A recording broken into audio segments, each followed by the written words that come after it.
Hello everyone, my name is Kendall. Welcome to my channel. Just a little disclaimer, yes, I have not posted in almost a year, but I can explain that really quick and then we can get on to the video. I wasn't really happy with the videos I was making. I didn't enjoy making videos anymore and I didn't see that much growth. And even though I know it takes a lot of time, like you have to be patient when it comes to growing on social media, especially growing on YouTube, but I'm very impatient. I'm back. I'm kind of converting my channel into like a booktube channel now. I was blind to the world of booktube and bookstagram and book talk, and then when I was opened up to it, I was like, wow, I would love to convert my channel to like a booktube channel. So that's what I'm doing now, and that's really all there is to it. So this is my first official video for booktube. This is gonna be my July reading wrap up. I'm going to talk about all the books I read in July, and I am a slow reader and I do kind of like get distracted easily, so I don't read nearly as many books as a lot of other booktubers or bookstagrammers read during the month. 5 or 6 books a month is a really good month for me. Please don't judge, that's all I'm saying. So let's get into all the books that I read in July.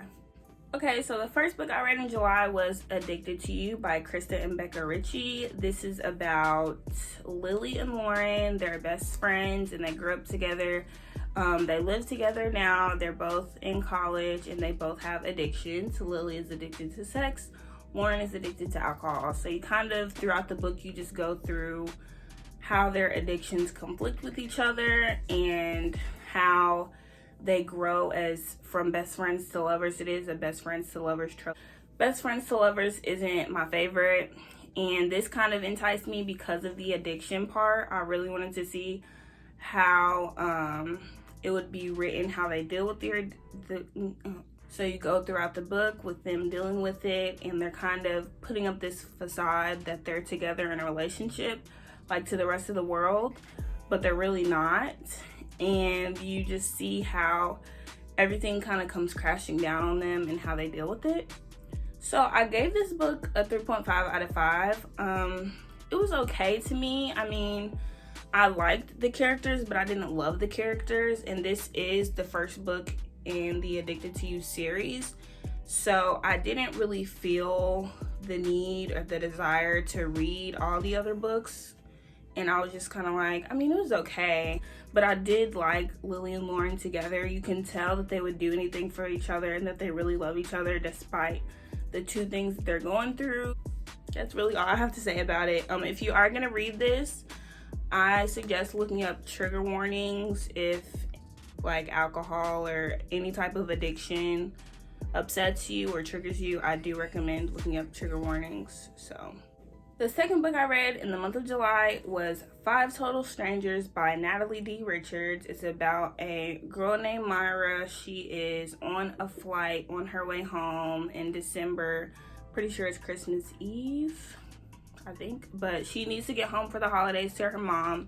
Her and her mom have kind of gone through a lot since her mom's twin sister died. So they've kind of been not in the best place, especially her mom. So she's making sure like she gets home to be with her mom on Christmas, because that's also when her aunt died, was on Christmas. So, you know, it's a trying time for them, and all flights get canceled on her connecting flight to her hometown because of a huge snowstorm that's going, and it just wouldn't be safe to fly. And she realizes she's not going to get home for Christmas if she doesn't find another plan.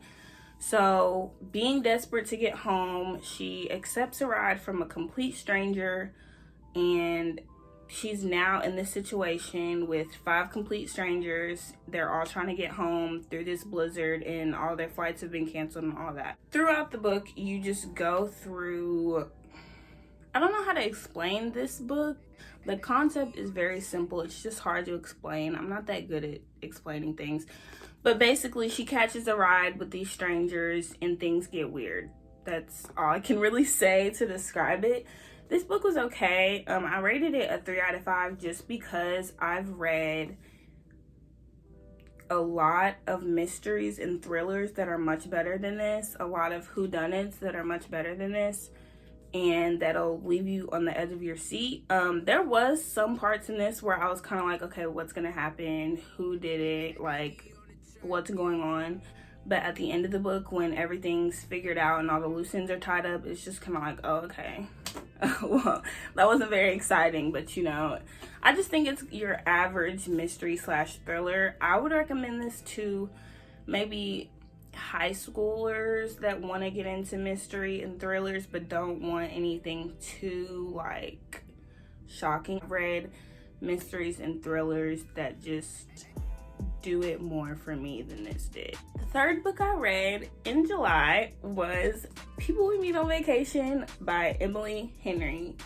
Book Talk, Bookstagram, BookTube, everyone has been raving about this all summer. When I tell you guys, I have not heard a single bad thing about it either. Pauline / The Books I've Loved on YouTube and Instagram and Book Talk and all of that. She's my favorite book blogger, reading blogger, whatever you want to call it, ever. I love her page. I love all her pages. I follow her everywhere. I just love it. And she recommended this, like, this is in her top, you know, favorites. So I had to get it because I read everything, almost everything that she recommends, and I had to get it. It's Best Friends to Lovers, not really my cup of tea, but I wanted to see what the hype was about.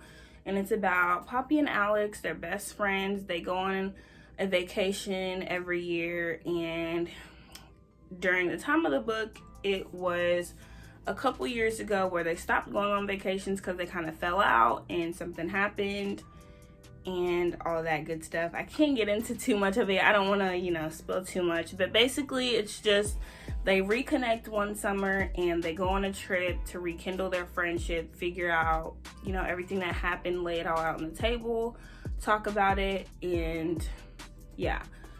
So I liked this book a lot. I didn't love it, but I liked it a lot. I did enjoy it. It did kind of, you know, make me smile.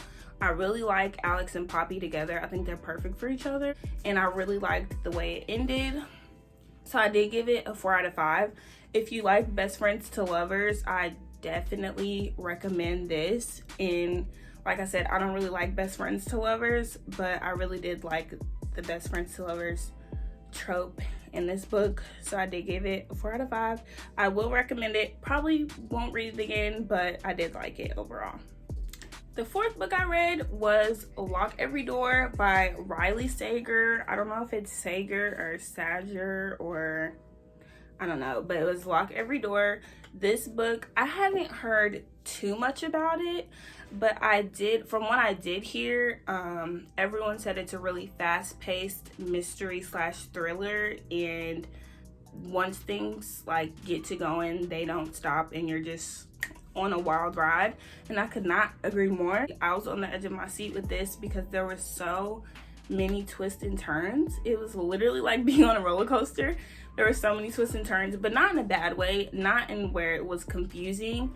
Everything was summed up and detailed really good, and I really liked it.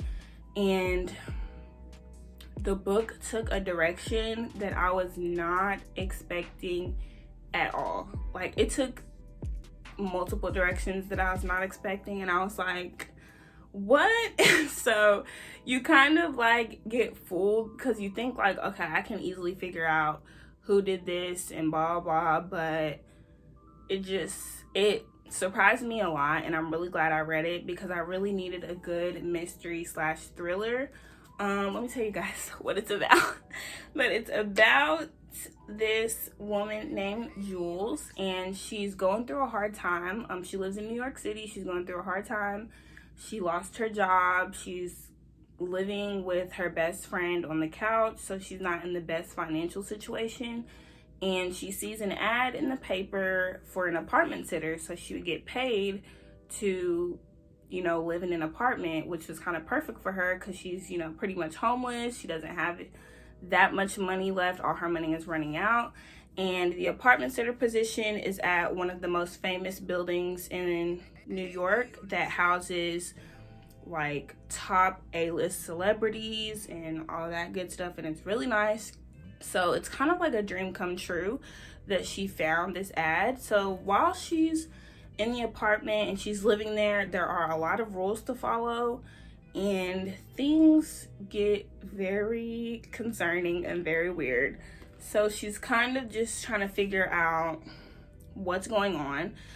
There's someone in the building that she knows that went missing, and that kind of is where she starts to, you know, raise an eyebrow about what is happening in this building. Why is there so many rules? Why did this person go missing? And I'm not gonna say too much else because I don't want to spoil anything. But if you like mystery and thriller books, even if you don't, I highly recommend this. It is more fast-paced than a lot of the mystery and thriller books out there, which I like because I hate slow-paced mysteries. They bore me to death. This one, I was literally on the edge of my seat trying to figure out what was going on in this building.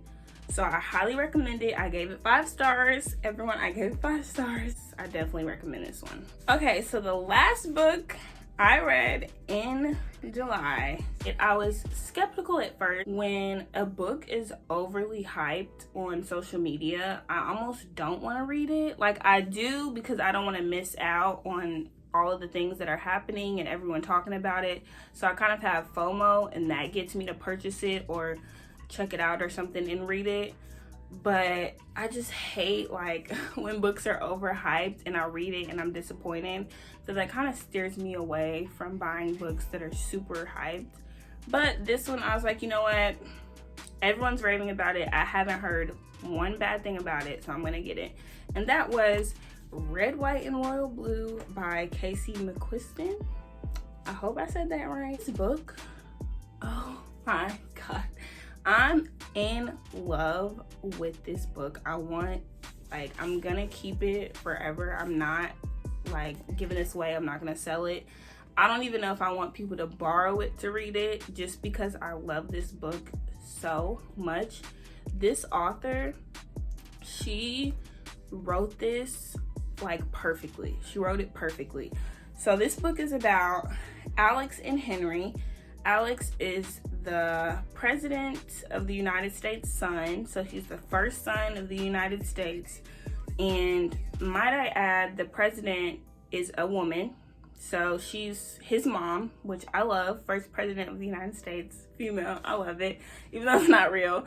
And Henry is the Prince of England. So this is enemies to lovers, so they do start out hating each other more. Alex starts out hating Henry, but I'm not gonna go too far into that. But this book, oh my God, like it's so perfect. It's so perfect. The way it is written, I just can't get over it. The cultural references in this book, they're very much up to date. There's also a little bit of history, but not in the boring way that you would think. And there's like poetry and literature, and you get into politics a little bit, and it's just, it's great. At first, I was apprehensive about reading it because I don't like books that include politics or government type stuff. It just makes me more angry than anything else, because I don't like getting into it. But she does the politics in here so well. She does it so well. Oh my God, there's so many good things to say about this. The comedy, I think the comedy was my favorite. The comedy was my absolute favorite. And the spice, I definitely want to say this is for 18 and up. I'm not going to say if you're a minor, I'm not going to tell you what to do, but this is definitely an 18 and up book. Just a warning. The spice, the comedy, the characters, oh my God, the characters, I love them. Zara, oh my God. She's like, I want to be her when I grow up. Zara and Ellen, I don't want to be the president of the United States. But Zara and Ellen and June and Nora, like all of them, they're such great women, and they all have completely different personalities. Everybody in this book has their like a completely different personality almost, and they're all explained so well, and they all intertwine with each other so well. Oh my God, I love this book. And there's The characters are very diverse, meaning every character in this book isn't white. They're not all described as white. You get very good descriptions of each character. It's just, it's great. It's great. I love this book. I love the representation in it. Yes, it's like a breath. This book is literally a breath of fresh air. I loved it so much. I recommend this to any and all walks of life, 18 and over, but any and all walks of life. I suggest you read this. This has become one of my favorite books of 2021. That's saying a lot because I don't have a lot, but this was definitely a 5 out of 5. Please go read it. Please, please, please, please go read this book. I loved it so much. All right, you guys, so that wraps up all of the books that I read in July. I hope I did, good on my first little booktube video. I can't wait to go on this journey with you guys and just talk about everything book related and all of that. In the comments, let me know what kind of videos you guys want to see. Of course, I'm gonna do monthly reading wrap-ups. I'm gonna do my favorite books of 2021 at the end of the year. So in between, just tell me what you guys want to see, and I'll do it. But I'm not gonna do the only video I probably won't do just yet is a bookshelf tour, because as you can see, my bookshelves are pretty bare from what it looks. They're not actually bare, you just can't see all of it. But I do not collect books the way other booktubers and book influencers do. Whenever I'm done with the book, if it's not a 5 out of 5, I sell it or I give it away, because I just don't feel like keeping that in my collection when I'm not going to read it again. Like, I don't get the point of it. So my bookshelf isn't nearly as full as other people's, but that's fine. If you stay to the end of my video, thank you so much for watching. Thank you for staying till the end. Put your favorite July reads of this year in the comments, or your favorite reads, period. I want to hear everything. So I love you guys. Thank you so much for watching. Like, please, subscribe, please. I'm trying to grow as much as I can. I do have a Bookstagram page, and on my TikTok I don't always upload book content, but I do it pretty frequently, so you can see book content on there too. I'll link everything in the section below. I'm out of breath, but thank you so much for watching, and I'll see you guys in my next video. Bye.